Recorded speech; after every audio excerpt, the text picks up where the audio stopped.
From the heart of the recently remodeled Macedonian capital, this is Josh Friedman reporting on Election Day in Macedonia. There is a lot at stake today, both for this small Balkan state of roughly 2 million people and for geopolitical interests in the region, which I will be discussing momentarily. First, what probably stands out most about this election is that the favorite, Nikola Gruevski, is currently under investigation for allegedly overseeing a mass wiretapping scheme. Gruevski is the leader of the Monero party.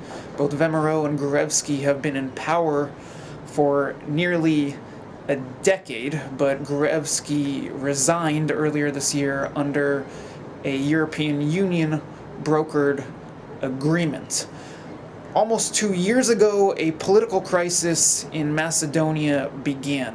Opposition leader Zoran Zaev started releasing what he calls bombs. They were secretly recorded tapes purporting to show Gruevski's government engaged in a range of abuses of power, including mass surveillance, vote rigging, and control the media. Gruevski says that Zaev got those tapes from an unnamed foreign intelligence service, and Gruevski and his supporters accuse Zaev of collaborating with foreign powers in order to create chaos in the country. Nonetheless, a special prosecutor is probing the allegations, particularly the mass wiretapping allegation, and it's unclear what's going to happen with that criminal probe, and what happens with it will have a lot to do with the outcome of today's election. Back in 2015, when Zaev released those tapes that triggered street protests, there were very large protests, about tens of thousands of people, but also protests in favor of the government, which Gruevski called. That led to the EU stepping in and brokering an agreement which called for Gruevski to resign, for there to be early elections, and for the special prosecutor to step in. Gruevski resigned in January of this year, and then there were supposed to be early elections shortly thereafter, but the elections were twice postponed, but they're finally taking place today, and nonetheless, they are still considered early elections. In this spring of this year, Macedonian President Georgi Ivanov decided to pardon Gruevski and dozens of other Macedonian officials who were implicated in the allegations that the special prosecutor was investigating. That triggered more street protests, which were called the Colorful Revolution, a play off of color revolutions in Eastern Europe. And the protesters were hurling paint bombs at some of the monuments, including this Arc de Triomphe lookalike, which were erected in the heart of Skopje as part of the Skopje 2014 project. Those protests led to Ivanov going back on his word and reversing the pardons, and the special prosecutor has been at work since. Gruevski says that if he wins, he's going to quickly try to wrap up the work of the special prosecutor, while Zaev vows to give the special prosecutor more time to continue the probe. Gruevski is accusing Zaev of pandering to Macedonia's ethnic Albanian population.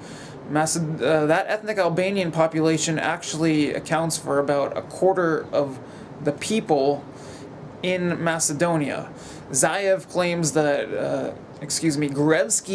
that Zaev wants to federalize Macedonia and give more powers to the ethnic Albanians, while Zaev says that's not true and that he's focused on fighting corruption, and Zaev says that he wants to put what he calls a corruption dial on this arch over here. He wants it to tick every time money that he says was stolen by Gruevski's Monero is returned to the state coffers.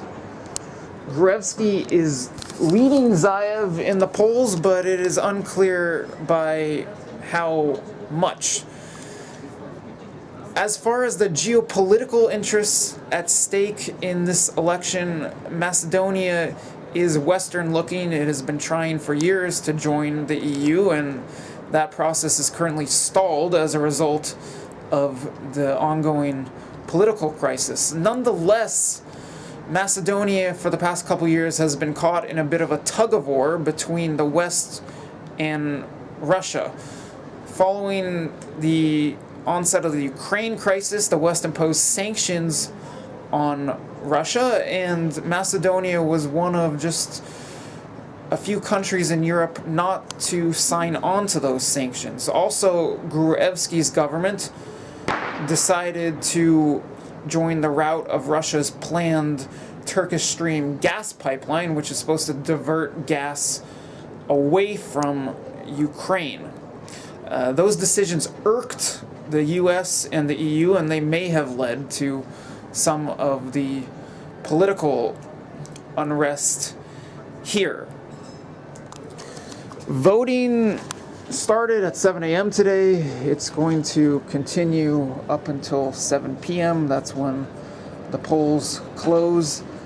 The ethnic Albanian parties will factor heavily into the outcome. That is because, or they may, in the case that it is close. The winner of the ethnic Albanian, among the ethnic Albanian parties, will likely be the coalition partner of the winner in the race, and that ethnic Albanian party could play the role of kingmaker in the case that the outcome is very close between Gruevski's VMRO and Zaev's Social Democrats. When the results are in, I will be reporting to you on them. As for now, ciao from Skopje.